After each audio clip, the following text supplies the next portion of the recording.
जय जगन्नाथ जय श्रीराम बंधुगण आज भिडियोटी बहुत ही सुंदर अटे। आपणकर फायदा पाई आपण मैंने यही वीडियो को शेष पर्यंत निश्चय देखंतु।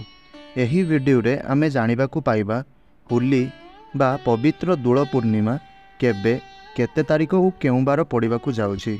तेबे बंधुगण यही वर्ष दोल पूर्णिमा 25 मार्च सोमवार दिन पड़िबा को जाउछि। हिंदू धर्म रे दोल पूर्णिमार बहुत अधिक महत्व रही अछि। जदि आपण एही दिन कौनसी भी शुभ कार्य करिथांती तेबे एही शुभ कार्य आपणଙ୍କୁ तत्काल फलप्रद करिथाए बा सही कार्यर फल आपणଙ୍କୁ बहुत शीघ्र प्राप्त होइथाए एवं आपणଙ୍କ जीवनर समस्त कष्ट को ताहा दूर करिथाए। आजिर एही वीडियो रे आमे दोल पूर्णिमा दिन बा होली दिन को नहीं किछि उपाय संपर्क रे जानिबा। सही उपायटी है कि गोमाता को दोल पूर्णिमा दिन कौन खुआइबा द्वारा आपणଙ୍କୁ कोटि पुण्य प्राप्ति हेबा सहित आपणଙ୍କର थिबा समस्त दुख दूर होइथाए। एवं एही वीडियो रे मध्य आपण माने जानिबा को पाइबे कि गोमातांकर केउ अंग को छुईबा द्वारा आपणଙ୍କର भाग्य चमके उठिथाए आउ आपणଙ୍କର समस्त दुख कष्ट समस्या तत्काल आपणଙ୍କର दूर होइथाए। जदि बहुत दिन धरी आपणଙ୍କର घरे दरिद्रता लागि रहिछि ताहा मध्य एही उपाय करिबा द्वारा दूर हेबो। आउ समस्त ग्रह मानकर दोष जेपरिक शनि दोष राहु केतु दोष समस्त ग्रह मानकर दोष मध्य आपणଙ୍କର दूर हेबो। आउ मध्य ताहा सहित पितृदोष मध्य दूर हेबो। आपणଙ୍କୁ भगवान श्रीकृष्णଙ୍କର आशीर्वाद प्राप्ति हेबो कारण गोमाता भगवान श्रीकृष्णଙ୍କର अत्यंत प्रिय अटंती एवं दोल पूर्णिमा बा होली पर्व भगवान श्रीकृष्ण को समर्पित अटे। तो बंधुगण आपण एही पवित्र दोल पूर्णिमा दिन बा होली पर्व दिन गोमाता को खुआई दियंतु एही गोटिए जिनिस एवं गोमातांकर छुई दियंतु एही गोटिए अंग को देखिबे आपणଙ୍କର भाग्य धीरे धीरे चमकी उठिबो। एहा कौनसी मनगढ़ा कथा नुहे बरम यह शास्त्र रे प्रमाणित अछि।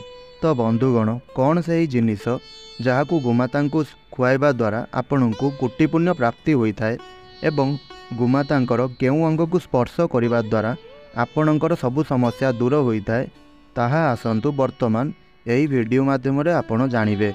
ताहा पूर्वरु आपण एही वीडियोटी को संपूर्ण शेष पर्यंत निश्चय देखंतु एवं वीडियोटी को गोटे लाइक करंतु एवं तले थिबा कमेंट बॉक्स रे जय गोमाता जय श्री कृष्ण अवश्य लिखंतु।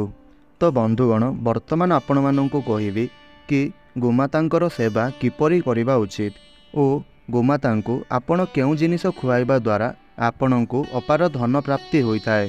बंधुगण शास्त्र रे गाई को गोमाता बोली कुआ जायछि। आउ मध्य समस्त देवी देवता माने गोमातांकर पूजा करिथांती। गोमातांकर 5टी द्रव्य गोबर मूत्र दुग्ध दही एवं घी यह अत्यंत पवित्र होइथाए एवं शुद्ध होइथाए जेउ कारणरू एहाकू प्रत्येक पूजारे व्यवहार करा जाए। आपण माने तो यह निश्चय जानिथिबे कि गोबररू बेलगछ उत्पन्न होइछि आउ सेथिरे माता लक्ष्मी वास करिथांती। तो बंधुगण एही कारणरू बेलगछ को श्री वृक्ष बोली कुआ जाइथाए। आउ मध्य गोबररू ही पद्म फूलर मंजी उत्पन्न होइअछि। संसाररू ही प्रथमरू ही गोमातांकर क्षीर रे प्रत्येक मांगलिक कार्य होइथाए एवं समस्त मांगलिक पदार्थ दहीरू ही उत्पन्न होइअछि। आउ घीयरू अमृत उत्पन्न होइअछि जहा देवंकर तृप्तिर साधन होइथाए। आउ मध्य गोमातांकर शरीर रे 33 कोटी देवी देवतांकर मध्य निवास होइथाए। गाई एक अत्यंत शांत निर्मल निष्पाप जीव अटे। चतुर्वेद रे एहांकु संसार रे पालन पोषण करिबा लागि एहांकु कामधनु माता कुहा जाए। आउ मध्य गोमातांकर दर्शन मात्रे ही मनुष्यर हजारे पाप नष्ट हो जाइथाए। एही कारणरू एही निष्पाप गोमातांको उपरे अत्याचार करिबा उचित होई नथाए। आउ मध्य गाई को मारिबा उचित होई नथाए। केबे भी गोमातांको कष्ट देबा उचित होई नथाए। आमर हिंदू शास्त्र रे गाई को मारिबा सबुठारु बड़ पाप बोली कुहा जाए। जेउ मनुष्य गाईर बिना स्वार्थरे सेवा करिथाए तो सही भली व्यक्ति को सुख समृद्धि धन वैभव प्राप्त होइथाए। ଯେଉଁ ଘରର ସ୍ତ୍ରୀ ରୋଷେଇ ଘରେ ବନାଯାଇଥିବା ପ୍ରଥମ ରୁଟିକୁ ଗୋମାତାଙ୍କୁ ଖୁଆଇଥାଏ ତ ସେହି ସ୍ତ୍ରୀ ସଦାସର୍ବଦା ସୁହାଗିନୀ ରହିଥାଏ ଏବଂ ସୌଭାଗ୍ୟଶାଳୀ ମଧ୍ୟ ରହିଥାଏ। ଯେଉଁ ବ୍ୟକ୍ତି ଗାଈଠାରୁ ପ୍ରାପ୍ତ ପଞ୍ଚଦ୍ରବ୍ୟକୁ ଘରେ ରଖିଥାଏ ସେହି ଘରକୁ ଦୁଃଖ ଦରିଦ୍ରତା କେବେ ବି ଆସିବ ନାହିଁ। ଆଉ ଯେଉଁ ବ୍ୟକ୍ତି ପ୍ରତ୍ୟେକ ଦିନ କିଛି ନା କିଛି ଗୋମାତାଙ୍କର ସେବା କରିଥାଏ ତ ସେହି ବ୍ୟକ୍ତି ସବୁଠାରୁ ଅଧିକ ପୁଣ୍ୟପ୍ରାପ୍ତି କରିଥାଏ। ଶାସ୍ତ୍ରରେ ଗୋମାତାଙ୍କୁ ମା ଲକ୍ଷ୍ମୀଙ୍କର ରୂପ ବୋଲି ମାନାଯାଏ। ଏଥିପାଇଁ ଯଦି ଆପଣ ଗୋମାତାଙ୍କର ପୂଜା କରନ୍ତି ତେବେ ଆପଣଙ୍କର ଧନଜନିତ ସମସ୍ୟା ବା ଦାରିଦ୍ର୍ୟତା ଦୂର ହୋଇଥାଏ।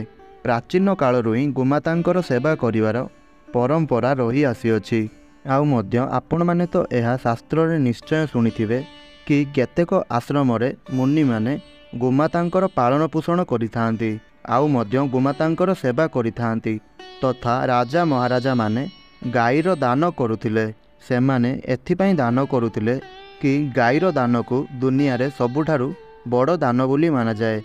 ଗାଈର ଦାନ କରିବା ଦ୍ୱାରା ଆପଣଙ୍କର ସବୁ ଜନ୍ମର ପାପ ନଷ୍ଟ ହୋଇଯାଇଥାଏ ଏବଂ ମନୁଷ୍ୟକୁ ମୋକ୍ଷ ପ୍ରାପ୍ତି ହୋଇଥାଏ।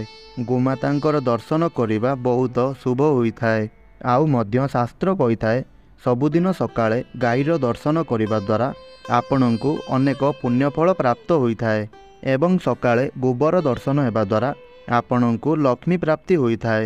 ଯଦି ଆପଣ କୌଣସି ପ୍ରକାରର ମହତ୍ତ୍ୱପୂର୍ଣ୍ଣ କାର୍ଯ୍ୟରେ ଯାଉଛନ୍ତି ଏବଂ ଅଚାନକ ଗୋମାତା ଆପଣଙ୍କର ରାସ୍ତାରେ ଆସିଯାଆନ୍ତି ତେବେ ବନ୍ଧୁଗଣ ଆପଣଙ୍କର ସେହି କାର୍ଯ୍ୟ ନିଶ୍ଚିନ୍ତ ରୂପରେ ସଫଳ ହୋଇଥାଏ। ଆପଣ କୌଣସି ପ୍ରକାରର ଯାତ୍ରାରେ ବାହାରୁଥିବା ସମୟରେ ଗୋମାତାଙ୍କର ଦର୍ଶନ ହୋଇଯାଏ ତ ତେବେ ସେହି ଯାତ୍ରା ଆପଣଙ୍କର ସୁଖପୂର୍ଣ୍ଣ ହୋଇଥାଏ ଆଉ ମଧ୍ୟ ଆପଣଙ୍କର ସେହି ଯାତ୍ରା ବହୁତ ଶୁଭ ହୋଇଥାଏ। ଏହି କଥାରେ କୌଣସି ପ୍ରକାରର ସନ୍ଦେହ ନାହିଁ। ଯଦି ଆପଣଙ୍କର କୁଣ୍ଡଳୀରେ ପିତୃଦୋଷ ଲାଗିଥାଏ ତ ଅନ୍ୟ ଉପାୟ ଗୁଡ଼ିକ ସହିତ ଆପଣ ପ୍ରତ୍ୟେକ ଦିନ ରୁଟି ଏବଂ ଘାସ ଖୁଆଇବା ଦ୍ୱାରା ଆପଣଙ୍କୁ ଅନେକ ପ୍ରକାରର ଲାଭ ହୋଇଥାଏ ଏବଂ ଆପଣଙ୍କର ଯେଉଁ ପିତୃଦୋଷ ଥାଏ ସେଥିରୁ ମଧ୍ୟ ଆପଣଙ୍କୁ ମୁକ୍ତି ମିଳିଥାଏ। ତ ଏହି ପ୍ରକାରରେ ଯଦି ଆପଣଙ୍କର କୁଣ୍ଡଳୀରେ ଶନିଦେବଙ୍କର 7.5 ବା 2.5 ମହାଦଶା ଚାଲିଅଛି ତେବେ ଆପଣ ପ୍ରତ୍ୟେକ ଶନିବାର ଦିନ ଏହି ଉପାୟଟିକୁ କରନ୍ତୁ। ତ ବନ୍ଧୁଗଣ ଆପଣ ପ୍ରତ୍ୟେକ ଶନିବାର ଦିନ ଅବା ଅମାବାସ୍ୟା ଦିନ କଳା ରଙ୍ଗର ଗାଈକୁ ଘାସ ବା ରୁଟି ଖୁଆନ୍ତୁ ଏବଂ ଆପଣ ଗାଈର ପୂଜା କରନ୍ତୁ। ଏହାଦ୍ୱାରା ଆପଣଙ୍କୁ ଶନି ଦୋଷରୁ ମୁକ୍ତି ମିଳିଥାଏ। ଆଉ ମଧ୍ୟ ଗୋମୂତ୍ର ବହୁତ ଉପଯୋଗୀ ଏବଂ ପବିତ୍ର ହୋଇଥାଏ ଏବଂ ସ୍ୱାସ୍ଥ୍ୟ ଦୃଷ୍ଟିରୁ ଏହା ଅତ୍ୟନ୍ତ ହିତକାରୀ ହୋଇଥାଏ। ଆଉ ମଧ୍ୟ ଆଧ୍ୟାତ୍ମିକ ଦୃଷ୍ଟିରୁ ଗୋମୂତ୍ରର ମହତ୍ତ୍ୱ ବହୁତ ଅଧିକ ରହିଥାଏ। ତାହା ସହିତ ବୈଜ୍ଞାନିକ ଦୃଷ୍ଟିରୁ ମଧ୍ୟ ଗୋମୂତ୍ରରୁ ମନୁଷ୍ୟକୁ ବହୁତ ଲାଭ ମିଳିଥାଏ। ଗୋମୂତ୍ରରେ ବହୁତ ପ୍ରକାରର ଖଣିଜ ପଦାର୍ଥ ଏବଂ ସ୍ୱର୍ଣ୍ଣବୋଧକ ତତ୍ତ୍ୱ ମିଳିଥାଏ। ଆଉ ମଧ୍ୟ ଗୋମୂତ୍ର ଆମର ଶରୀରକୁ ଶୁଦ୍ଧ କରିଥାଏ ଆଉ ମଧ୍ୟ ଏହା ସହିତ ବହୁତ ପ୍ରକାରର ରୋଗରୁ ବଞ୍ଚାଇଥାଏ। ଏହା ସହିତ ଆପଣ ଗୋମୂତ୍ରକୁ ସିଞ୍ଚନ କରିବା ଦ୍ୱାରା ବାତାବରଣରେ ଶୁଦ୍ଧତା ଏବଂ ପବିତ୍ରତା ବ୍ୟାପିଥାଏ। ଏହି କାରଣରୁ ଆମର ଶାସ୍ତ୍ରରେ ଶରୀରକୁ ନିରୋଗ ରଖିବା ପାଇଁ ପ୍ରତ୍ୟେକ ଦିନ ଗୋମୂତ୍ରକୁ ସେବନ କରିବା ସହିତ ଆପଣଙ୍କର ଘରେ ସିଞ୍ଚନ କରିବା ପାଇଁ କୁହାଯାଇଛି। ଯଦି ଆପଣଙ୍କର କୁଣ୍ଡଳୀରେ ଶୁକ୍ର ଗ୍ରହଙ୍କର ସ୍ଥିତି ମଜବୁତ କରିବା ପାଇଁ ଜ୍ୟୋତିଷଙ୍କ ଅନୁସାରେ ସକାଳର ପ୍ରଥମ ରୁଟିକୁ ଧଳା ଗାଈକୁ ଖୁଆଇବା ଏହାକୁ ବହୁତ ଶୁଭ ବୋଲି ମାନାଯାଇଥାଏ। ଏହାଦ୍ୱାରା ଆପଣଙ୍କର ଶୁକ୍ର ଗ୍ରହ ବହୁତ ଅଧିକ ମଜବୁତ ହୋଇଥାଏ। ଆଉ ଯଦି ଆପଣଙ୍କର କୁଣ୍ଡଳୀରେ ବୁଧ ଗ୍ରହ କମଜୋର ଅଛନ୍ତି ବା କୌଣସି କାରଣରୁ ଆପଣଙ୍କୁ ବୁଧ ଦୋଷ ଲାଗିଛି ତେବେ ସେହି ବ୍ୟକ୍ତିଙ୍କୁ ପ୍ରତ୍ୟେକ ବୁଧବାର ଦିନ ଗୋମାତାଙ୍କୁ ସବୁଜ ଚାରା ଖୁଆଇବା ଆରମ୍ଭ କରିଦିଅନ୍ତୁ। ଏହାଦ୍ୱାରା ବୁଧ ଗ୍ରହ ସହିତ ଜଡ଼ିତ ଆପଣଙ୍କୁ ସମସ୍ତ ଦୋଷରୁ ମୁକ୍ତି ମିଳିଥାଏ। ଆଉ ଯଦି କୁଣ୍ଡଳୀରେ ଆପଣଙ୍କର ମଙ୍ଗଳ ଦୋଷ ଲାଗିଅଛି ଯେଉଁ କାରଣରୁ ଆପଣଙ୍କର ଜୀବନରେ ଅନେକ ପ୍ରକାରର ସମସ୍ୟାମାନ ଲାଗି ରହୁଛି ତାହା ଧନଜନିତ ସମସ୍ୟା ହେଉ ବା କରଜଜନିତ ସମସ୍ୟା ହେଉ ବା ଯେକୌଣସି ବି ସମସ୍ୟା ହେଉ ତେବେ ଏହା ପାଇଁ ଆପଣ ଲାଲ ରଙ୍ଗର ଗାଈର ସେବା କରନ୍ତୁ। ଆପଣ ମଙ୍ଗଳବାର ଦିନ ଲାଲ ରଙ୍ଗର ଗାଈର ସେବା କରନ୍ତୁ ଏବଂ ତାହା ସହିତ ଗୋମାତାଙ୍କୁ ଗୁଡ଼ ଏବଂ ଚଣା ଖୁଆଇ ଦିଅନ୍ତୁ।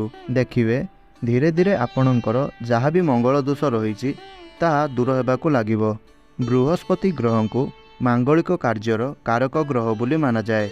एमितिरे जदि कौनसी भी व्यक्तिंकर गृह रे विवाह भली मांगलिक कार्य बाधा विघ्न आसुअछि तेबे सही भली व्यक्तिंकर कुंडली रे बृहस्पति ग्रहर स्थिति को मजबूत करिबा पाई रुटी उपरे गुड़ एवं चना रखी आपण सही रुटी को नहीं गोमाता को खुआई दियंतु। सही रुटी एवं गुड़ चना को नहीं गोमाता को खुआइबा द्वारा आपण को अनेक प्रकार शुभ परिणाम प्राप्त होता है। आउ जदि आपणकर घरे अशांति बा कली झगड़ा सृष्टि हेउअछि सदा सर्वदा आपणकर परिवार सदस्यंक मध्यरे कली झगड़ा हेउथाय तेबे आपण आपणकर घरे सुख समृद्धि बढ़ाइबा पाई घर भितरे गोबर रे बना जाइथिबा घसी को आपण जलाइबा उचित होइथाय एवं सही घसीर धुआं संपूर्ण घरे प्रवेश कराइबा उचित होइथाय। एहा द्वारा आपणक घरर नकारात्मक ऊर्जा नष्ट होइथाय एवं ताहा सहित सकारात्मक ऊर्जार संचार होइथाय। गोमातांकर दुग्ध दही घी गोबर एवं गाईर गोमूत्र रे बना जाइथिबा मिश्रण को पंचद्रव्य बोली कुहा जाइथाय एवं पंचद्रव्य को पापनाशक बोली कुहा जाइथाय। हिंदू मानंकर एक धार्मिक वृद्धि रे प्रायश्चित कराइबा पाई एमानंकर प्रयोग करा जाइथाय। पंचद्रव्य रे बना जाइथिबा सबु वस्तु को बहुत उपयोगी बोली विवेचना करा जाए जहाँ स्वास्थ्य पाई अत्यंत लाभप्रद होता है। यह सहित पंचद्रव्य औषधीय गुण रे भरपूर होता है। जदि कौनसी व्यक्तिर घरर द्वार को गोमाता आसती तेबे सही व्यक्ति गोमाता को रुटी खाइबा को दियंतु। यह द्वारा आपण को सौभाग्य प्राप्ति होता है। बिना रुटी खुआईकी गोमाता को गुड़ातु नहीं कारण जो व्यक्तिर द्वार मुहरु गाई फेरी जाइथांती तेबे सही भली व्यक्तिंकर घरे माँ लक्ष्मी मध्य बास करी नथांती। प्रत्येक स्त्री लोकन को प्रत्येक दिन गाई पाई गोटे रुटी बनाइबा उचित होता है एवं प्रेम रे सही रुटी को गोमाता को खुआई देबा उचित। यह द्वारा सही स्त्री को गोमातांकर आशीर्वाद प्राप्ति होता है एवं सही स्त्री लोकंकर मनर इच्छा मध्य पूर्ण होता है। हेले किछि लोक माने गोमाता को बासी भोजन अथवा खराब खाद्य अइंठा खुआई दियंती। एहाकु शास्त्र रे पाप बोली माना जाइथाए। एहाकु आपण कौनसी अन्य पशुपक्षी माननकु खुआई पारिबे किंतु गोमाता को नुहे। भोक लागिबा कारणरू गोमाता सही अन्न को तो ग्रहण करिथांती किंतु एहार पाप सही व्यक्ति को लागिथाए जे एहाकु नहीं गोमाता को खाइबाकु देइथांती।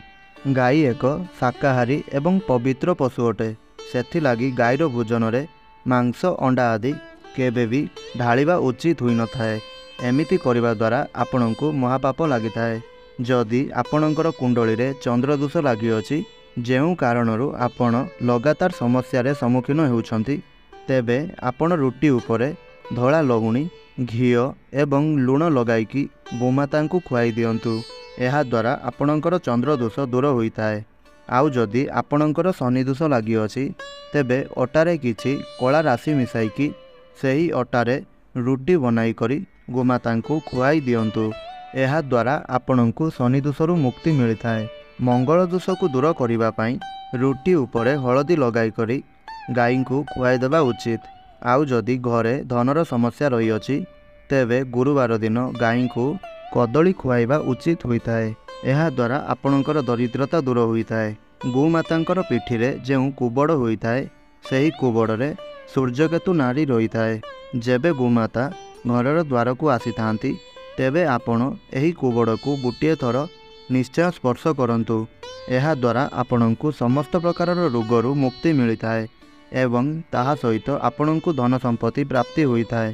शास्त्र रे कुहा जाइछि जेउ मनुष्य श्रद्धारे गोमातांकर सेवा करिथाए सही व्यक्ति को मृत्यु परे बैतरणी नदी को गोमातांकर पुछ को धरी पार करि देइथाए। आउ मध्य सही व्यक्तिंकर अकाल मृत्यु होई नथाए एवं सही व्यक्ति को सौभाग्य प्राप्ति होइथाए। जेउ व्यक्ति मानकर दुर्भाग्य पीछा छाड़ू नाही तेबे सही परी व्यक्ति जदि हाथ में गुड़ रखिकरी गोमाता मुहरे देइथाए बा गोमाता खुआई थाए तेबे सही भली व्यक्तिंकर भाग्यरेखा खोली थाए आउ सही व्यक्तिंकर दुर्भाग्य सौभाग्य रे परिणत हो जाए। गोमाता राशि रे तैयारी होइथिबा लड्डू एवं राशि रे तैयारी होइथिबा जेकोनोसी भी पदार्थ ଗୋମାତାଙ୍କୁ ନିଶ୍ଚୟ ଖାଇବାକୁ ଦିଅନ୍ତୁ। ଏହାଦ୍ୱାରା ଆପଣଙ୍କୁ ଅଖଣ୍ଡ ସୌଭାଗ୍ୟର ପ୍ରାପ୍ତି ହେବ। ତ ବନ୍ଧୁଗଣ, ଏହି ପ୍ରକାରରେ ଭଗବାନ ଶ୍ରୀକୃଷ୍ଣ ଗୋମାତାଙ୍କର ମହତ୍ତ୍ୱ ବିଷୟରେ କହିଛନ୍ତି। ଆପଣ ବି ଗୋମାତାଙ୍କୁ ଏହି ଗୋଟିଏ ଜିନିଷ ଅବଶ୍ୟ ଖୁଆଇ ଦିଅନ୍ତୁ।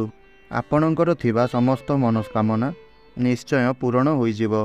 ତେବେ ବନ୍ଧୁଗଣ, ଆପଣଙ୍କୁ ଯଦି ଏହି ଭିଡ଼ିଓଟି ଭଲ ଲାଗିଥାଏ ତେବେ ଭିଡ଼ିଓଟିକୁ ଗୋଟେ ଲାଇକ୍ ନିଶ୍ଚୟ କରନ୍ତୁ ଏବଂ ଭକ୍ତିର ସହକାରେ କମେଣ୍ଟ ବକ୍ସରେ ଜୟ ଗୋମାତା ଜୟ ଶ୍ରୀକୃଷ୍ଣ ନିଶ୍ଚୟ ଲେଖନ୍ତୁ ଏବଂ ଏହି ଭିଡ଼ିଓକୁ ଆପଣଙ୍କର ସାଙ୍ଗସାଥି ପରିବାରବର୍ଗୀୟଙ୍କ ଭିତରେ ନିଶ୍ଚୟ ସେୟାର କରନ୍ତୁ, ଯାହାଫଳରେ ସେମାନେ ମଧ୍ୟ ଏହି ଭିଡ଼ିଓର ଫାଇଦା ଉଠାଇ ପାରିବେ।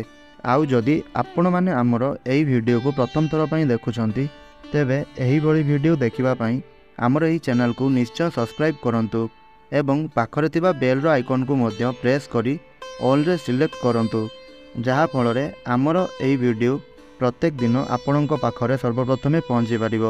ଜୟ ଜଗନ୍ନାଥ, ଜୟ ଶ୍ରୀରାମ।